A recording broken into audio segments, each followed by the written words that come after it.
Re-bienvenue sur le podcast Attitude. Aujourd'hui, j'ai le bonheur de recevoir Clotilde. Bonjour Clotilde! Allô! Merci d'avoir accepté l'invitation. Ben merci de m'avoir invitée. C'est une belle. Je suis contente de jaser avec toi. C'est une belle opportunité aussi Ça d'échanger sur fait plein de tellement trucs. longtemps là, que je voulais t'inviter sur Oui! le podcast pour qu'on puisse jaser. On peut jaser de plein de choses. Premièrement, je Ouais. vais commencer par te présenter un peu. Tu es la fondatrice de Projet Mamasté. Tu es lectrice d'Akash. Et ça, là, je veux Ouais. vraiment que ce soit le Ouais. main focus de notre discussion parce que, mon Dieu, moi, ça m'a aidé personnellement. Puis, Hmm. mais je veux savoir, avant qu'on rentre dans tout ça, qu'est-ce qu'est l'Akash et tout ça, je veux que tu me parles de toi, De ton moi. histoire à toi. Est-ce que genre, quand tu étais petite, tu rêvais d'être une lectrice d'Akash? Ah, mais ça, c'est drôle parce que souvent, dans le domaine spirituel, tu sais, les gens vont dire ah, jeune, tu sais, je me sentais différente, je sentais des trucs, tout ça. Je peux pas dire que je suis une personne qui, jeune, avait comme des capacités extrasensorielles. Par contre, enfant, j'étais passionnée de l'être humain, puis je me souviens, jeune, d'avoir des longues discussions avec mes parents à table, de parler de l'humanité, de parler de la société. Récemment, j'ai trouvé comme un petit livret que j'ai fait, je pense, en troisième année. Ça, c'est extraordinaire. Ma mère qui a ressorti ça. Ouais. Et sur la page couverture, c'était « Si j'étais premier ministre du monde ». Puis là, en dedans, si j'étais premier ministre du monde, là, c'était tout ce que j'aurais voulu mettre en place. Donc là, je voulais abolir la pauvreté. Je voulais dépolluer les océans. Je Ah, voulais... déjà, en troisième année, tu Oui, pensais à ça. Pourtant, c'était pas si oui. problématique à ce temps-là, là, encore. Ben, tu sais, c'était les années du rapport Brundtland, hein? Moi, je suis née comme Hmm. au début des années 80, donc, tu sais, on commençait à en parler, mais je pense que jeune, pour moi, c'était surtout, tu sais, ça a l'air cliché, mais comme la paix dans le monde, l'équité, la nature, l'environnement, c'était beaucoup ça, moi, qui m'interpellait. Ce qui m'a amené, ça pourrait être une longue histoire parce que Mais c'est ça qui est intéressant. Donne-nous c'est ça l'histoire. qui a guidé mon parcours aussi. Tu sais, à Mhm. l'université, j'ai étudié en anthropologie. Comme je te dis, je suis une passionnée de l'être humain. Je voulais travailler en développement international, en développement local. J'ai fait des études en développement économique local. Fait que pour moi, c'était beaucoup l'empowerment des collectivités, Mhm. le développement bottom-up. C'était comme ça qu'on l'appelait quand j'ai étudié là-dedans. Fait que c'était comment amener une approche d'empowerment au niveau des collectivités. Puis c'est en travaillant dans ce domaine-là qu'à un moment donné, moi, j'ai découvert le yoga. Puis je me suis rendu compte que mon intervention n'était pas à l'échelle locale et collective, mais que c'était à l'échelle de l'être humain. C'est là que j'ai Wow! catché, que j'ai Ça a été compris. ton premier déclic. Oui. Mais ça a toujours été comme, pour moi, une démarche où justement on redonne du pouvoir aux gens. Pour moi, c'est ça. Puis ce que je fais aujourd'hui, mais c'est en plein ça. Hey, c'est tellement ça. On va dire tout de suite, la cache, c'est quoi? Pour ceux-là qui n'ont jamais entendu parler de c'est quoi la cache? Bien, Akash, à la base, c'est un mot sanskrit qui veut dire éther. Donc, l'Akash est un des 5 grands éléments. On a l'air, on a l'eau, on a la terre, on a le feu et on a l'éther qui est en fait la composante énergétique. Akasha, donc, veut dire éther. Éther, c'est l'énergie et l'énergie, c'est une vibration. OK? Quand on regarde comme la composition de l'univers, je pense que c'est comme 72% en fait de l'univers qui est composé d'éther. OK? Ouais, c'est Donc, ça, on n'en parle pas beaucoup. Je trouve ça tellement fascinant que tu en parles. Mhm. c'est comme l'espace entre les molécules, OK? C'est Mhm. ça, c'est l'espace entre les molécules. Puis dans l'univers, on a comme 72 de l'univers qui est composé d'énergie, donc de vibration. La cache, dans ce que moi je fais, réfère à une vibration, et là c'est là que ça devient vraiment fascinant, qui enregistre le passé, le Mhm. présent et qui contient les informations sur le futur de ton âme. Mhm. OK? Puis Ouais. le terme, en fait, Akash, dossier akachique, est arrivé, je pense, à la fin du 19e ou 20e siècle. Je ne sais pas exactement. Oui, fin 20e, c'est ça. Euh, et ça faisait référence à ce qu'on appelle finalement le grand livre de la vie. Donc, il y a toutes les traditions, les religions. On fait référence à un grand livre de la vie dans lequel on a justement toutes les informations sur l'âme, sur les âmes. C'est qui les premières personnes qui ont parlé de ça? Je pense que dans la philosophie orientale, ça a toujours fait partie, comme je te dis, dans les Védas, entre autres, on va trouver des informations sur cette notion-là du grand livre de la vie. On en Mm. parle dans la Torah, on en parle dans la Bible. Toutes les grandes religions ont fait référence à ces connaissances-là, dans le fond, qui sont enregistrées sur nos âmes.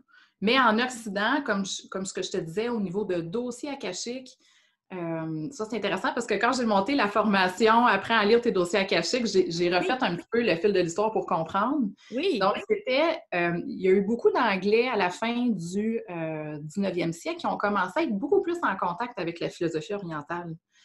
Puis là, ça a été tous les fondateurs de la théosophie, dont Waldorf. OK? Waldorf était très intéressé à ce courant-là. Puis eux, dans le fond, ils reconnaissaient qu'il y avait une composante énergétique chez l'être humain qui est l'âme, OK? Quand on parle de notre essence, de notre âme, ils reconnaissaient cette dimension-là, mais ils ont découvert ça beaucoup au contact avec l'Orient, finalement, avec l'Inde. Puis c'est une Russe, Blavatsky, je pense qu'elle s'appelle, qui a commencé vraiment à parler beaucoup plus de l'Akash, de ces informations-là qu'on peut aller chercher sur les âmes, finalement, dans l'énergie. Donc, c'est à la fin de 1800 à peu près là, qu'on a commencé à... c'est tellement intéressant. Puis, mais quelle a été la porte d'entrée pour toi dans ta vie? Où est-ce que tu as entendu parler de ça la première fois? Dans la cache? Oui! Parce que là, tu étais avec le yoga. Oui. OK. Moi, j'ai commencé, dans le fond, mon cheminement en 2009 à peu près. Puis rapidement, j'ai eu comme un éveil de conscience assez rapide, je te dirais. Tu sais, je pratiquais le yoga Kundalini assez régulièrement.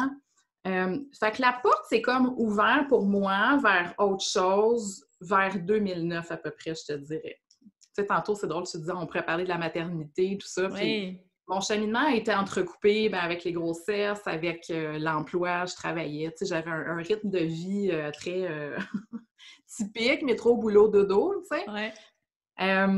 Puis en 2015, c'est ma fille. Moi, après avoir eu ma fille, ça a été comme un gros déclic dans ma vie parce qu'il y a plein de choses qui ne marchaient plus, qui n'étaient pas alignées.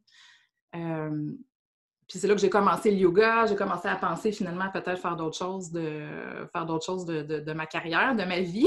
Oui, comme ton travail, OK, c'est ça, c'était désaligné. Ça résonnait plus. Non, ça résonnait plus. Ça résonnait plus du tout. Je sentais que j'étais comme pas à la bonne place.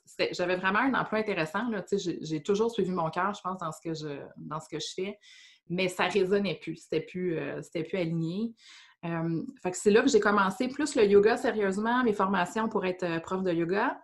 Et là, ma première coach d'affaires m'a parlé de l'Akash en 2016 ou 2017. Mais là, wow, minute, tu t'as lancé en affaires, là, dans ça? Pas encore. À ce moment-là, non. Moi, en 2016, j'ai commencé mes formations pour être prof de yoga. OK. Mais j'avais encore mon emploi. Je l'ai eu jusqu'en 2018, mon emploi salarié.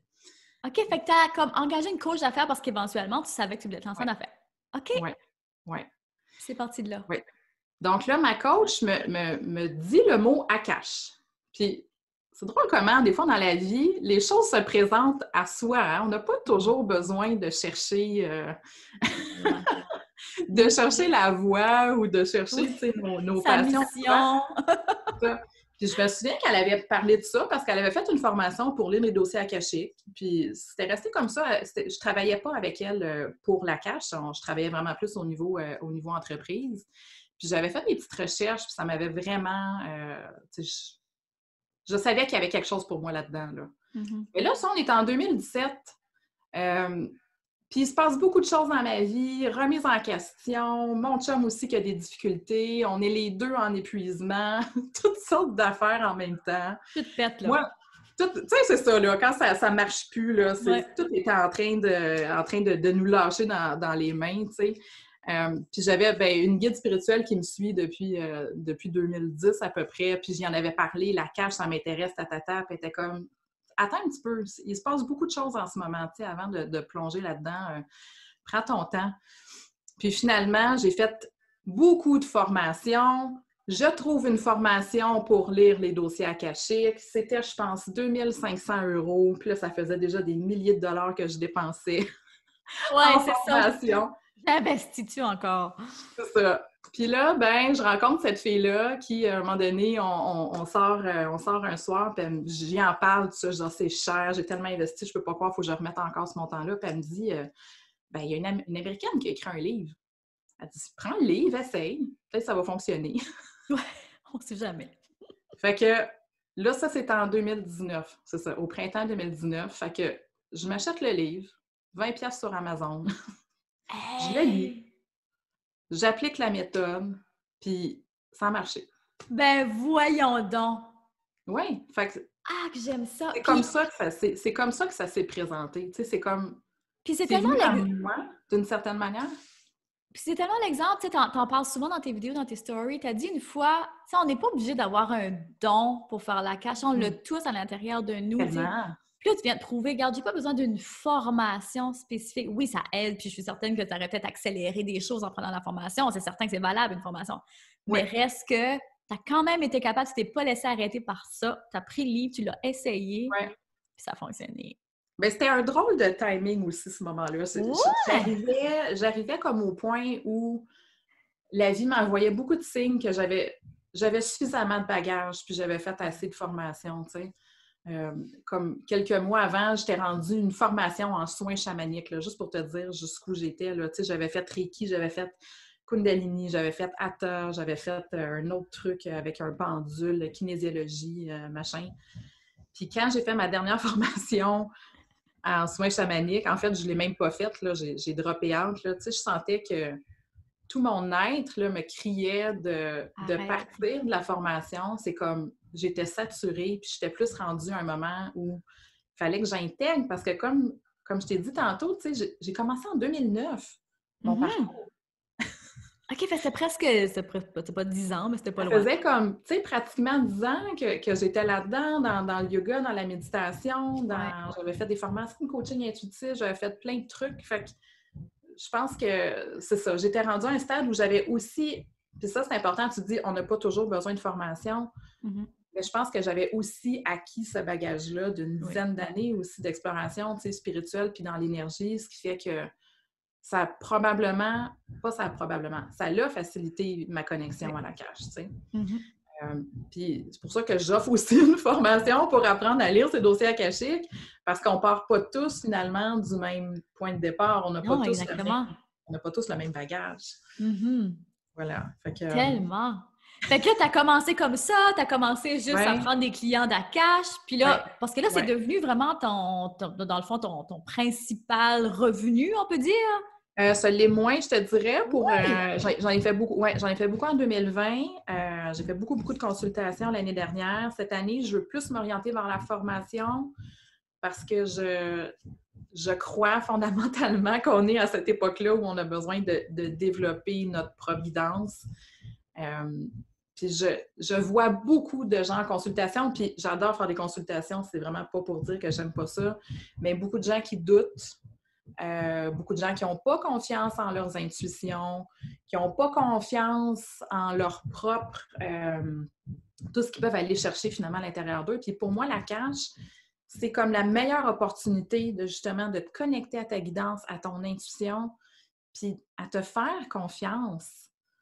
Puis développer aussi une forme de souveraineté. Tu sais, on en a parlé beaucoup en début d'année, souveraineté, mais... Pour moi, souveraineté, c'est aussi ça, c'est de revenir vers soi, de revenir vers son cœur, de revenir vers sa propre guidance. Qu'est-ce que tu penses qui fait que les gens ont tellement pas de confiance en eux, puis en leurs dons, puis en qui ils sont? Mais je pense qu'on est juste trop déconnecté finalement de ça. On est trop déconnecté de notre cœur, on est trop déconnecté de nos sens, on est déconnecté de notre corps parce qu'on est dans un règne du mental. Tu le sais, hein, toi, tu amènes beaucoup les gens à revenir à eux, à faire de l'introspection. Mais tu sais, je regarde mes enfants à l'école, qu'est-ce qu'on favorise encore? C'est des connaissances, c'est de l'intellect.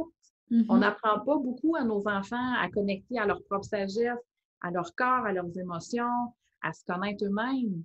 À se faire confiance, oui. Exactement. C'est toujours connaissance extérieure. Externe, oui. C'est correct qu'on en a besoin aussi. Hein? Oui. On est des êtres humains dotés d'un intellect, puis on a besoin de ça.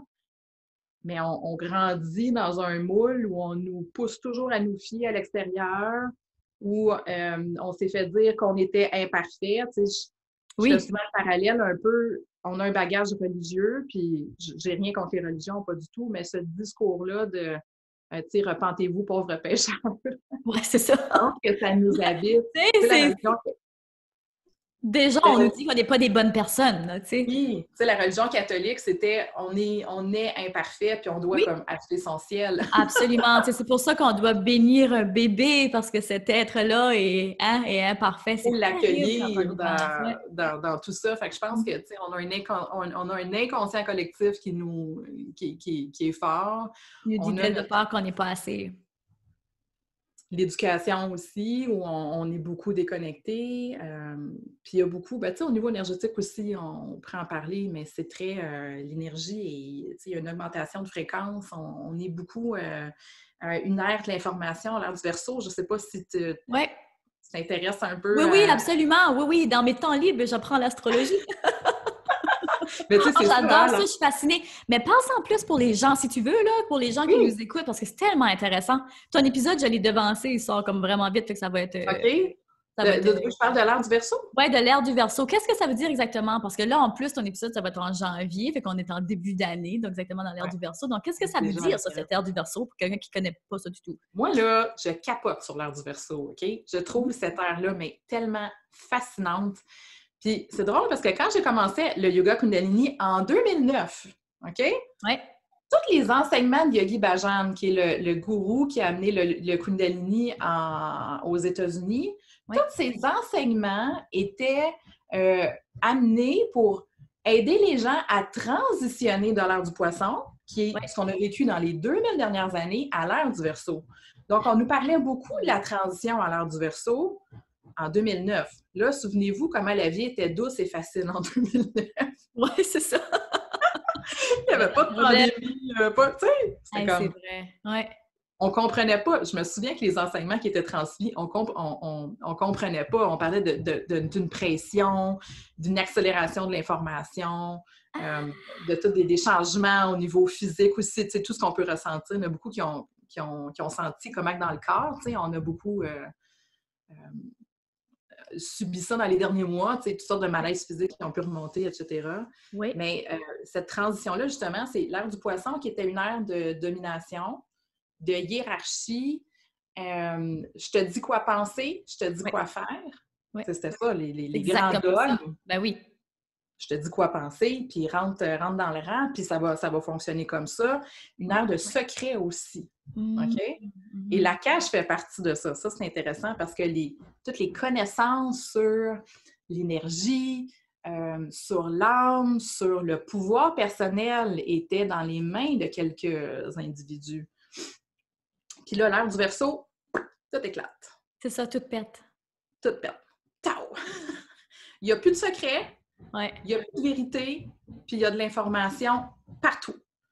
Il y a du bruit, tout le monde a une opinion, tout le monde a quelque chose à dire. Mon Dieu, oui! Tout le monde a une vérité à partager. Puis tu sais, je veux dire, on est là-dedans aussi parce qu'on est sur les réseaux et on partage de nos trucs, tu sais. Oui, on fait du bruit nous autres aussi. On participe, tu sais, d'une certaine manière. Mais c'est ça qui est fascinant parce que le Verseau est à la fois l'individuel. Ouais. Comment est-ce que moi, je peux découvrir finalement ma propre vérité, l'assumer, l'incarner, mais comment est-ce que je peux aussi l'amener dans le collectif? Oui, c'est ça. Parce que le Verseau a beaucoup cette idée-là d'amener la collectivité à être ensemble. Tu sais, le fameux « We are one », « Nous ne sommes qu'un », ramener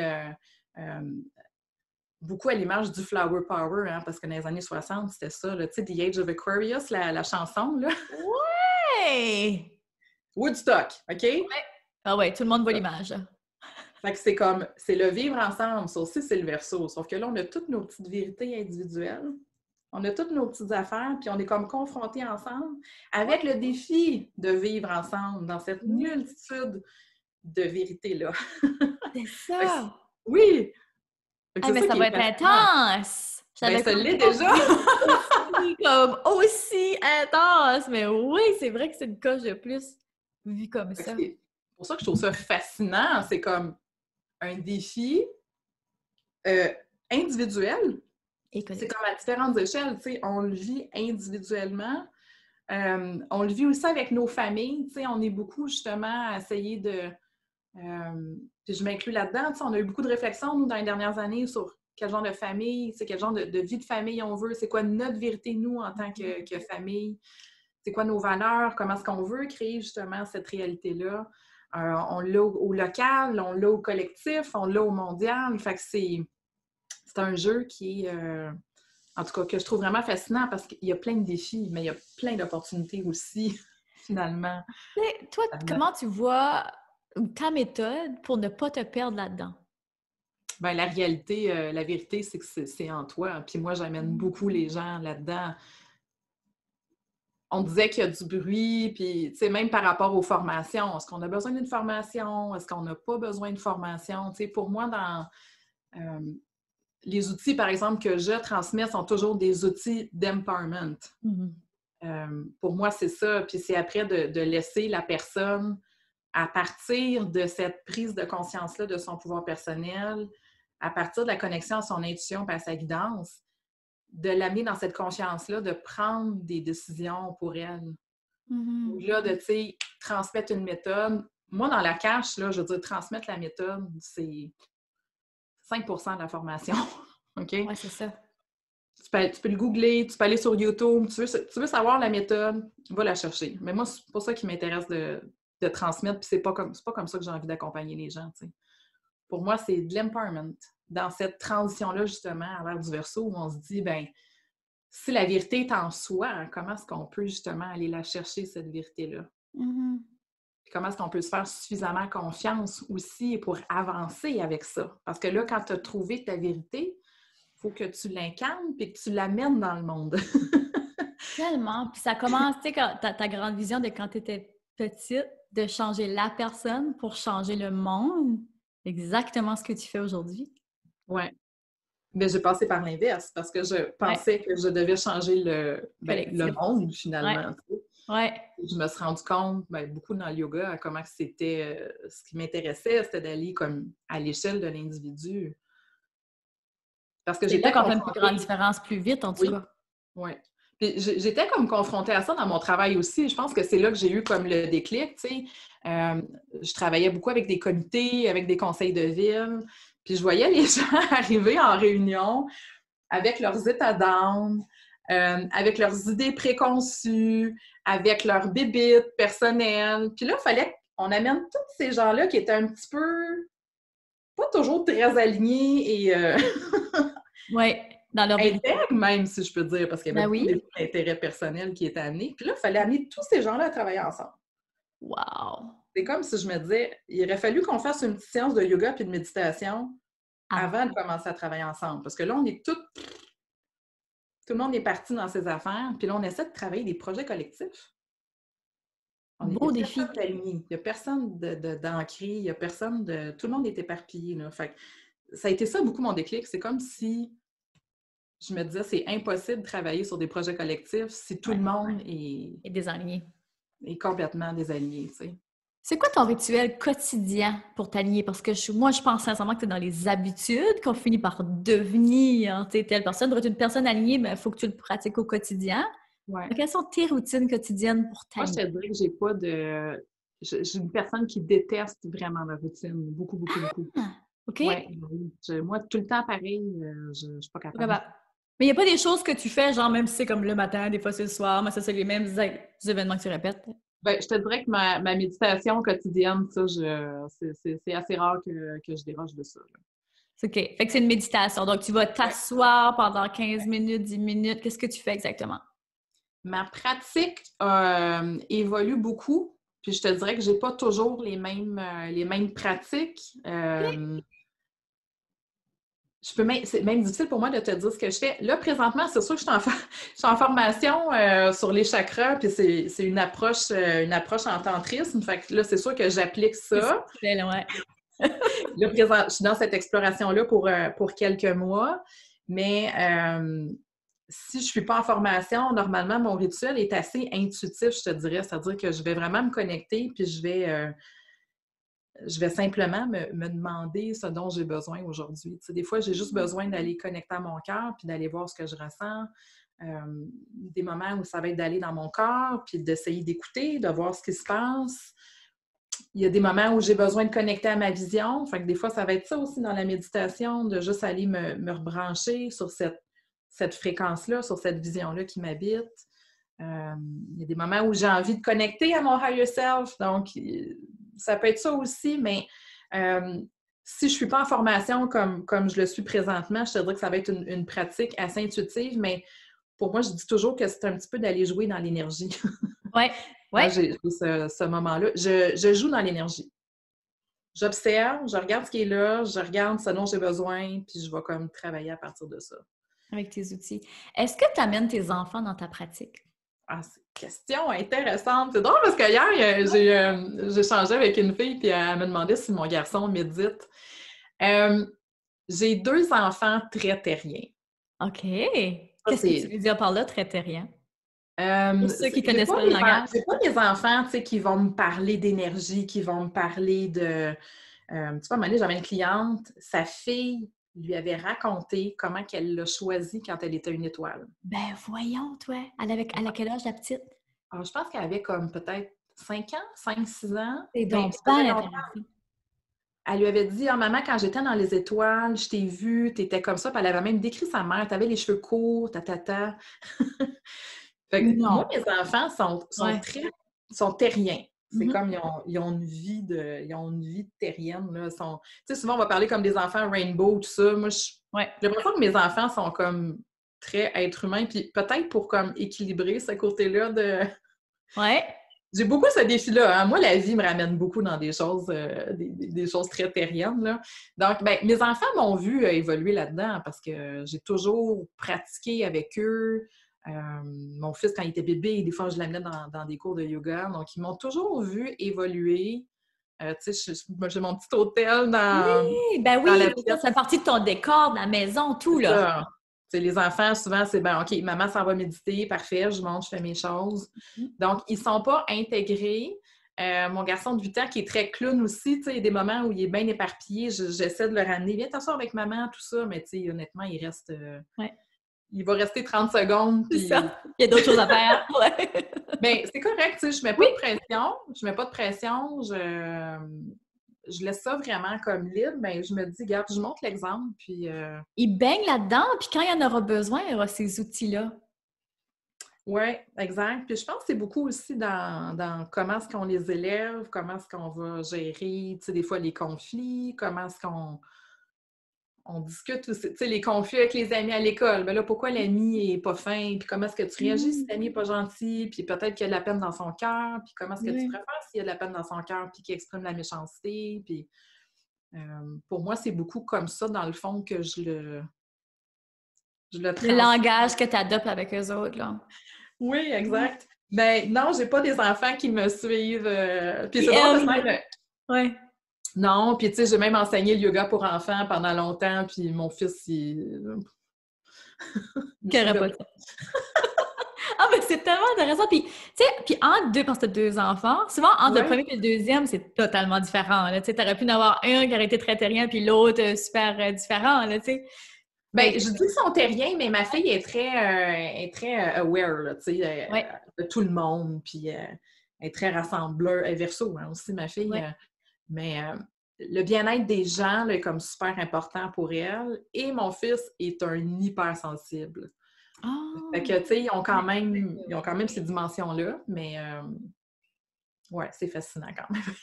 Vraiment intéressant. J'aime tellement ça aussi pour parler des défis de la maternité, tu sais, avec la BSS, mais qui m'en vient à ma prochaine question. Comment est-ce que tes enfants t'ont aidé avec ton entreprise? Est-ce que ça a été un défi pour toi, la maternité, ou ça a été comment on dit, quelque chose qui te propulse?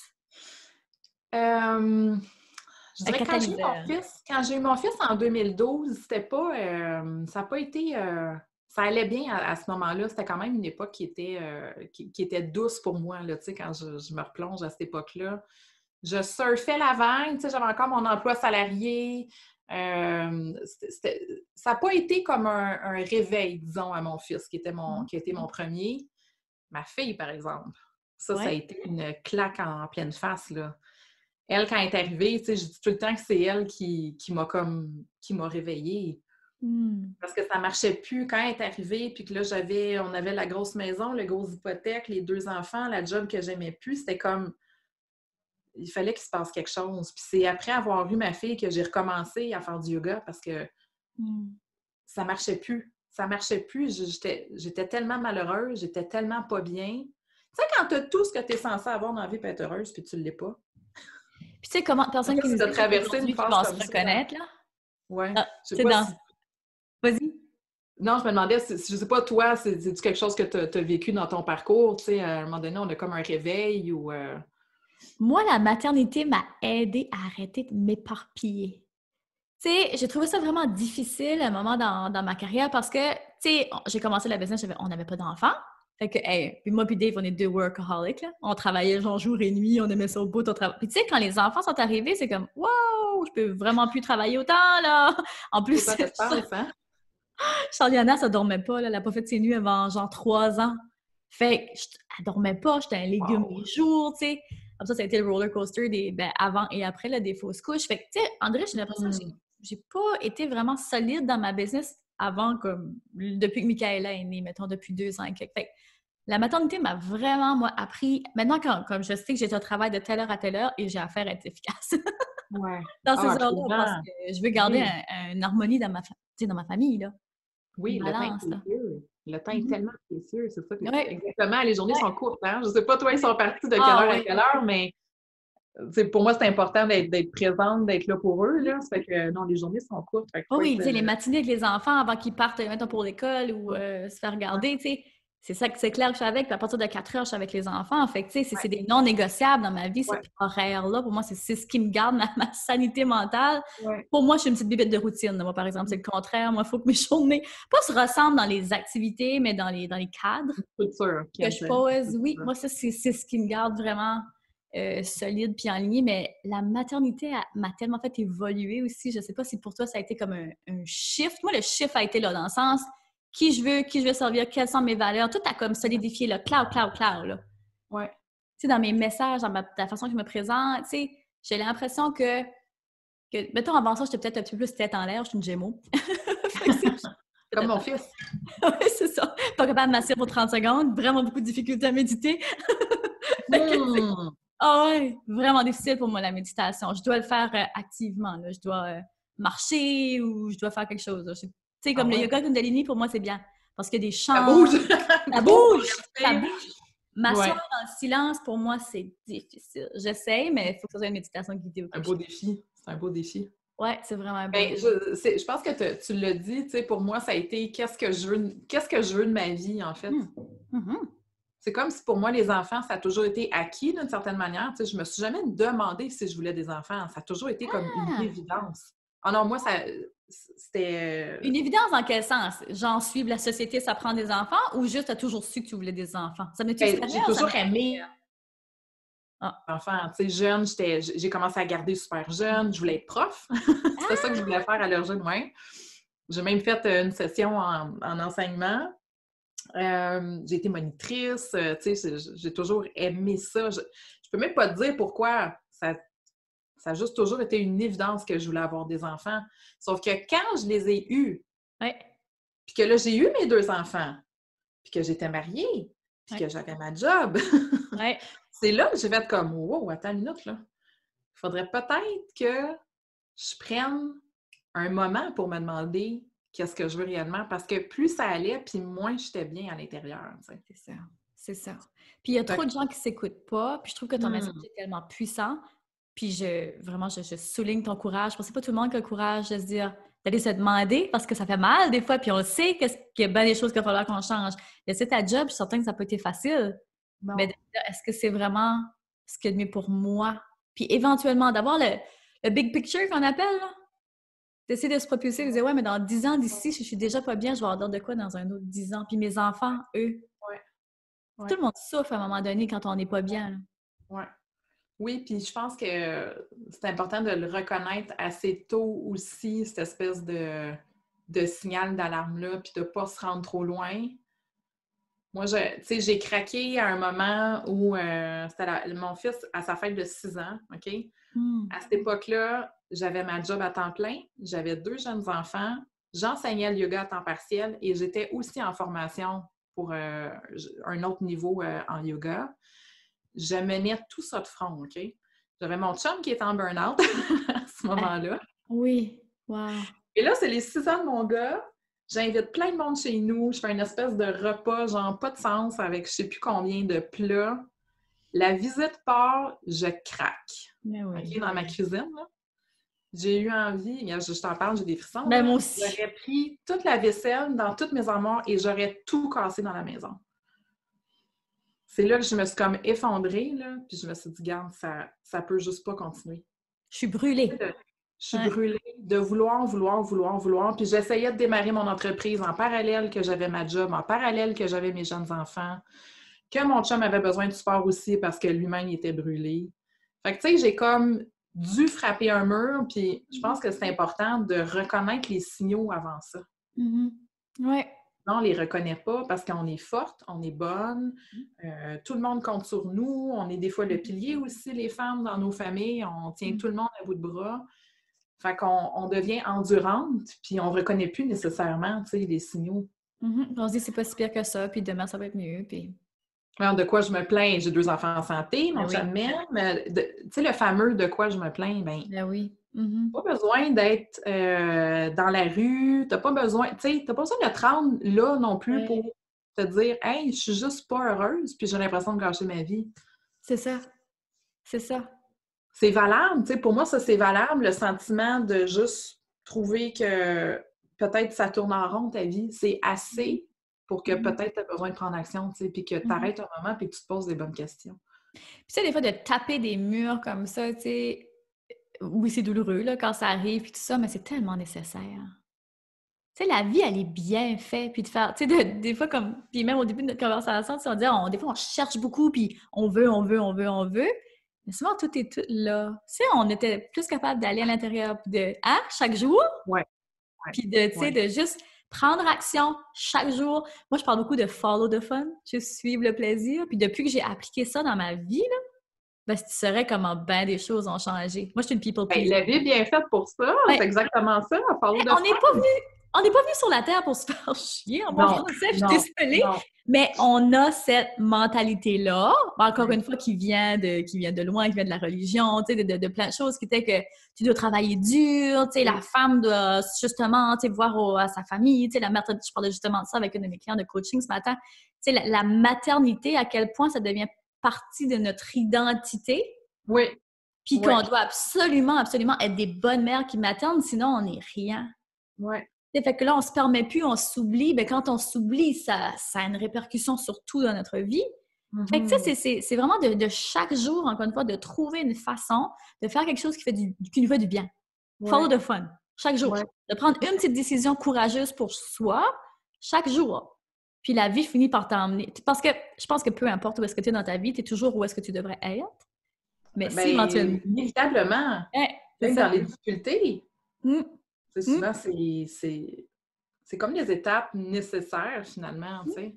Mais ce que tu viens de partager, je trouve ça puissant parce que je me rends compte et je suis en train de déconstruire cette croyance-là que ça doit être difficile pour amener de l'expansion. Je suis un petit peu là-dedans ces temps-ci. J'ai comme un peu débusqué cette croyance-là que si c'est facile, ça ne m'amènera pas dans mon expansion. C'est ça, c'est pas normal. Oui, parce que ça doit être difficile. Parce que si c'est pas difficile, techniquement, je dois faire quelque chose de pas correct. Parce qu'on a été tellement... J'ai juste des mots en anglais, mais on a été tellement comme... c'est ingrainé dans notre cerveau, c'est attaché dans notre cerveau. Drillé. Oui, c'est ça, c'est drillé dans notre cerveau que ça doit être difficile. On doit souffrir. Si on souffre pas, c'est pas normal. Puis le concept de facilité n'est pas toujours... je trouve que même dans notre domaine, dans le domaine de la croissance personnelle puis du coaching, il y a souvent cette notion-là de inconfort. Puis il est là aussi, c'est pas qu'il n'est pas là. L'importance d'aller dans l'inconfort, l'importance de se sortir du moule. Puis moi, je le sais que, entre autres, dans la dernière année, dans certaines décisions que j'ai prises, ça m'a amené sur le mauvais chemin. Quand tu sortais de ta zone de confort? Dans le sens que il peut y avoir des moments où on confond, je pense, qu'est-ce qui est désaligné puis qu'est-ce qui est une sortie de zone de confort. Puis ça, c'est des affaires qui sont difficiles à différencier. Que tu amènes une belle tangente. Parce que sortir de sa zone de confort, ça ne veut pas dire souffrir. Puis des fois, les gens confondent ça. Non, quand c'est de la souffrance, tu n'es pas en train de sortir de ta zone de confort. Mais ça peut être, c'est tricky. Ah C'est oui, tricky c'est parce que dans le imbriqué, domaine oui. du coaching, on en parle beaucoup. C'est normal d'être inconfortable, c'est normal d'avoir peur, c'est normal de te Oui, sentir comme ci, comme ça.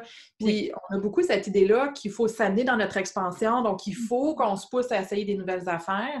Mmh. Mais en tout cas, j'ai pas de conclusion sur la chose à Ouais, non, mais partager juste ce que tu aujourd'hui, mais apportes là, c'est puissant. Juste le petit déclic que j'espère qu'on amène dans la tête de vous qui nous écoutez, là, de, c'est ça, d'essayer de trouver la différence quand vous le faites, parce que c'est important. Moi, je crois beaucoup là-dedans de sortir de sa zone de oui, confort. à Moi, 100%. personnellement, Oui, pour oui, l'avoir vécu, parce que je suis quelqu'un de oui. très introverti, je sais que si j'aurais resté dans mon petit confort d'introverti, j'aurais pas fait la moitié des choses que j'ai fait dans la vie. Mais à chaque fois que je sortais de ma zone de confort, c'était difficile, mais après, j'avais un sentiment de fierté, puis de soulagement. Alors ça, si vous sortez de votre zone de confort, je pense qu'elle est peut-être là. Puis Oui. là, tu te sens vraiment comme c'était pas plus le fun, maudit, je fais encore mal à l'aise. Tu sais, c'est peut-être là que tu es dans la souffrance, puis que c'est pas nécessairement aligné. Il faut faire Ben, attention à ça, d'où mais l'importance, comme je te disais par rapport à notre déménagement, ça a été ça, là. Moi, c'est comme la grande leçon de 2020. Je pense qu'on a comme confondu les difficultés ou les défis qu'on avait finalement dans notre parcours. J'ai pris ça pour une sortie de zone de confort. Alors, je pense que la vie était comme en train de nous montrer que c'était pas nécessairement le bon choix. Mhm. Mais dans tous les cas, tu sais, peu importe que ça ait été la bonne ou la pas bonne chose, en gros guillemets, parce qu'on Mhm. s'entend, c'est Mhm. jamais pas bon. Il y a des apprentissages finalement, tu sais, puis ça nous Exactement. permet de Ouais. raffiner aussi qui on est, ce qu'on veut Ah, construire. tellement! Puis c'est un jeu, la vie. Tu sais, même si des fois, ça ne file pas du tout comme un jeu, j'en suis totalement consciente. Parce que là, tout de suite, c'est pas comme d'essayer de devenir parfait à savoir si c'est une sortie de zone de confort ou si c'est quelque chose Non, c'est qui va t'en souffrir. impossible. C'est pas ça. Puis tu sais, des fois, comme tu viens de le vivre, il n'y avait pas Ouais. de signe très flagrant que ça savait c'est quoi la différence. Ça t'a amené là, mais tu avais quelque chose à apprendre là. Tu sais, Pour je pense que la vie est préciser faite que quelque chose, tu sais. tu vas finir par arriver où est-ce que tu dois arriver. Tu vas la trouver ta maison, où est-ce que tu te sens vraiment bien un jour, tu sais. Mais il fallait que tu passes par là. Des fois, on ne comprend pas tout de suite, mais je pense Ouais. que quand on est les deux pieds dedans, là, dans l'inconfort, mettons, là, puis tu sais, on se demande qu'est-ce que je fais ici. Mais c'est ça, c'est de se dire, OK, qu'est-ce que je peux apprendre tout de suite? Encore une fois, moi, c'est dans les petits pas du quotidien. Dans les petits pas du quotidien. OK, qu'est-ce que je peux faire aujourd'hui pour me sentir mieux? Quelle décision que je peux prendre Ouais, aujourd'hui ouais, pour me ouais. rapprocher? Chaque Mais jour. comme tu as dit, comme, Ouais. tu sais, de choisir le plaisir aussi, on a le droit de Tellement. choisir le plaisir. OK. On a le droit de choisir aussi la voie facile, mais toujours en restant en conscience. Pour moi, c'est ça aussi. Ouais. OK, je choisis une voie de la facilité, mais comment est-ce que j'amène ça en conscience? Ouais. Ah, une chose, un bon conseil que je pourrais donner, que moi j'ai appliqué, j'ai arrêté de Oui. m'excuser. Je m'excusais Ah tout le ouais, temps. c'est ça. Ah, excuse-moi, Mhm. je peux pas prendre cette collaboration. Non, ça me parlait pas, la collaboration. Ah, excuse-moi. Tu sais, non, je m'excuse plus. Comme, ben, regarde, tout de suite, c'est pas. Puis, tu sais, des fois, c'est vraiment pas un bon temps aussi, là. C'est pas une excuse toute faite, là. Mais, tu sais, reste que pourquoi est-ce que faut toujours qu'on bat comme ça avec quelque chose de comme difficile? Ou tu sais, des fois, on va parler, puis on va donner des excuses, puis on ressent souvent ce besoin-là de juste venir rajouter quelque chose qui est painful dans notre vie pour que les gens fassent comme ah oui, OK. André, on est plus crédible. Plus crédible quand on a eu de Attirer la la misère. pitié un peu ou Comment? pour justifier, pour amener la Pour pitié? Pour... justifier. Ben, pas pour amener la pitié, mais je trouve que, tu sais, quand on regarde, tu sais, souvent j'ai des clients qui arrivent en coaching qui me disent comme, ouais, parce que là, on parle de leur histoire, puis tu sais, avec le branding et tout ça, puis, mais tu sais, moi, j'ai eu une vie bien normale, tu sais, on dirait que j'ai pas de valeur. Tu sais, ça feel comme j'ai pas de valeur parce que j'ai pas eu de misère dans la vie. Je suis comme, mais c'est quoi cette mentalité-là? Mhm. Tu sais, c'est comme, ben, j'ai pas eu un gros bagage de vie, fait que comment les gens vont vraiment, tu sais, me faire confiance? Comme si qu'il fallait qu'on passe par tout le temps de la misère pour être quelqu'un de, encore une fois, j'ai mon anglais, trustworthy, de Ouais, confiance, tu sais. ouais, ouais, ouais. Mais ça, c'est Quoi tout en de penses? déconstruire, c'est de Oui, déconstruire finalement cette espèce de tellement. d'idée-là. Puis c'est vrai, comme tu dis, en business. Oui, Mais parce qu'on met souvent aussi le récit personnel au cœur finalement de nos entreprises, parce que oui, nos oui. entreprises, c'est nous, donc c'est beaucoup du storytelling. Mhm. Mais moi, ce que je vois, c'est que souvent les gens dévaluent aussi leur parcours, Oui. vont enlever beaucoup de valeur, vont enlever beaucoup d'importance à ce qu'ils ont vécu en disant ben j'ai rien vécu ou non, non, mais attends un peu, tu sais. reviens dans ton histoire, regarde ce que tu as accompli, ce que tu as vécu. Il y a tout le temps plein de choses. Puis je suis certaine que tu le fais avec tes clientes, mais en coaching business aussi. Pour moi, c'est quelque chose qu'on fait. Allons voir ton histoire personnelle, puis va chercher les pépites qu'il y a là-dedans, parce qu'il y en a plein. Il y en a tout le temps. Il y en a tout le temps. Puis moi, ça, je capote parce que c'est un petit peu le parcours de l'âme. On a commencé en parlant de l'Akash, mais... tu fais ça dans ta formation d'Akash? Le parcours personnel? De l'âme, oui? Non. OK. Pas l'histoire personnelle, mais pour moi, ça, c'est comme... Souvent, c'est des thématiques akashiques aussi, quand on amène les gens à fouiller ou à aller avoir une réflexion sur leur parcours personnel. Tu vas chercher le parcours de l'âme là-dedans aussi. Oui. Toutes les leçons, la mission, la contribution, tu peux tout dégager ça aussi du parcours personnel. Tellement. Qu'est-ce qui te fait le plus triper de ta job? Les gens. Les gens? Les gens avec qui tu travailles? Bien, les gens, moi, puis tu sais, comme je te disais par rapport à, justement, mon parcours, parce que j'aurais pu dire que je suis une personne sans histoire. Oui. Je suis quand même une fille sans histoire, d'une certaine manière, dans le sens que j'ai rien vécu d'extraordinaire, j'ai eu une enfance heureuse, etc., etc. Mais... Pas de tragédie, là, c'est ça? Non, ben, tu sais, des petits drames comme bien des gens, là. Moi, ce qui est au cœur de ce que je fais, c'est l'empowerment. Puis ce qui me fait le plus triper, c'est justement d'accompagner les gens à reprendre ce pouvoir-là sur leur vie. Pour moi, c'est ça. Le plus beau cadeau de ce que je fais, c'est ça. Cette souveraineté-là. Puis c'est pour ça que je me dirige beaucoup plus vers l'enseignement, parce que pour moi, ça, je vais vraiment toucher à quelque chose qui me fait profondément vibrer. C'est-à-dire, je te donne les outils pour que tu deviennes autonome dans ce parcours-là. C'est ça. Que tu sois maître de ta propre vie. Dans tes projets futurs, oui. Qu'est-ce que tu vois dans tes projets futurs? Je veux développer, comme je te dis, beaucoup le volet formation, le volet coaching aussi en entreprise holistique. Tu sais, je me rends compte que c'est ce que j'aime le plus dans le coaching avec des entrepreneurs. C'est vraiment les entrepreneurs qui sont dans le domaine holistique, plus ésotérique et de l'énergie. Qu'est-ce que je vois dans le futur? Il y a plein de choses qui arrivent. C'est excitant! C'est excitant de se projeter là-dedans! Oui, de continuer sur cette lancée-là. Tu sais, moi, ce qui me fait triper, c'est parler de mission d'âme, de reconnecter à tes dons, de reconnecter à ton pouvoir. Donc, ça va être juste de continuer là-dedans, puis de continuer écoute, humblement, là, tu sais, de continuer de partager ce message-là au plus grand nombre. Puis aussi je parle tout le temps de la transmission d'outils. De transmettre les outils. Tu sais, on a parlé de l'ère du Verseau, mais ça veut dire quoi pour l'être humain, l'ère du Verseau? Tu sais? Qu'est-ce que tu vas avoir besoin comme outil en tant qu'être humain dans cette nouvelle ère-là où on va être beaucoup plus dans l'énergie, beaucoup plus... puis on le voit, tu sais, regarde comment qu'en ce moment, c'est tendu, le climat, tu sais, les gens vont pas bien, puis oui, c'est sûr qu'il y a des choses au niveau planétaire, mais il y a aussi quelque chose au niveau énergétique, puis ça, ben, on le comprend pas. Globalement, on le comprend pas, ben. Tellement. Puis là, tu m'amènes à ma question finale, tu sais. Ça, tu pourrais donner un conseil aux femmes d'altitude qui nous écoutent pour traverser cette période du Verseau-là, ce serait quoi? Bien, ça n'a peut-être pas rapport, mais moi, je dis tout le temps comme « life is good ». Un mantra positif. Life is good, comme, tu sais, peu importe les défis, peu importe... excuse-moi, ça bug de partout. Life is good dans le sens que, c'est ça, peu importe qu'est-ce que la vie t'amène, il y a une raison pour chaque chose. Puis le meilleur est toujours à venir. C'est beau. C'est beau, c'est doux, c'est lumineux. Où est-ce que les gens peuvent te retrouver?